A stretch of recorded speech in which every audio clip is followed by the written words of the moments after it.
आयुर्वेद कहता नहीं, एक आसन कर लो, नीरस कर लो, वनस्पति मत लो, आज रविवार है रस्सी कर लो, नहीं है तो उपवास कर लो अष्टमी के दिन। अष्टमी की अष्टमी भी हो गया और उपवास में धर्म भी हो गया। उपवास करने से अपने आप ही विकृति के ऊपर प्रभाव पड़ जाता।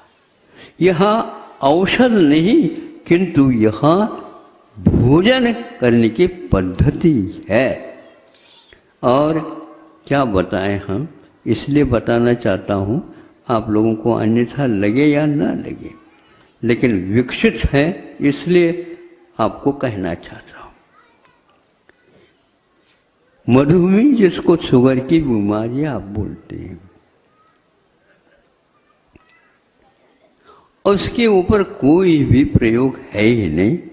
सांत्वना देने के लिए आपको कहा जाता है ये खा लीजिए, ये खा लीजिए, लेकिन एक ध्यान रखना, आप कम से कम 1 घंटा, 1.5 घंटा, 1 घंटा, 1.5 घंटे के बाद थोड़ा थोड़ा खाते जाओ, बकरी की भांति।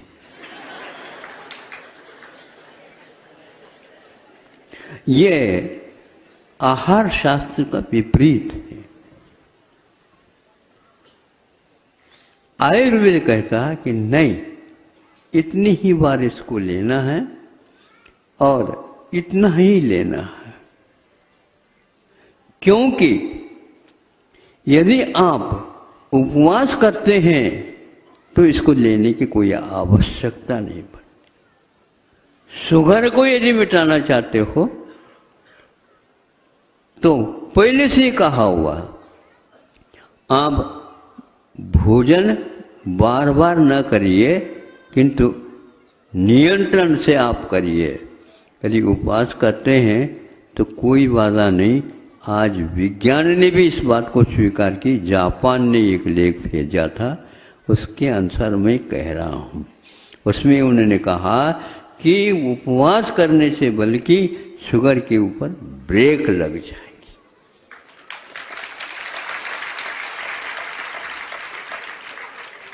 इसी प्रकार अन्य और भी रोग हैं, तो रोग हमेशा हमेशा भोजन के कारण और पुष्ट और पनपते चले जाते।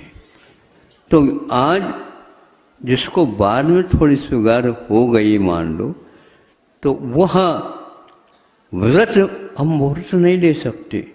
क्यों नहीं? डॉक्टरों ने कहा उपवास करेंगे तो शुगर बढ़ेगी।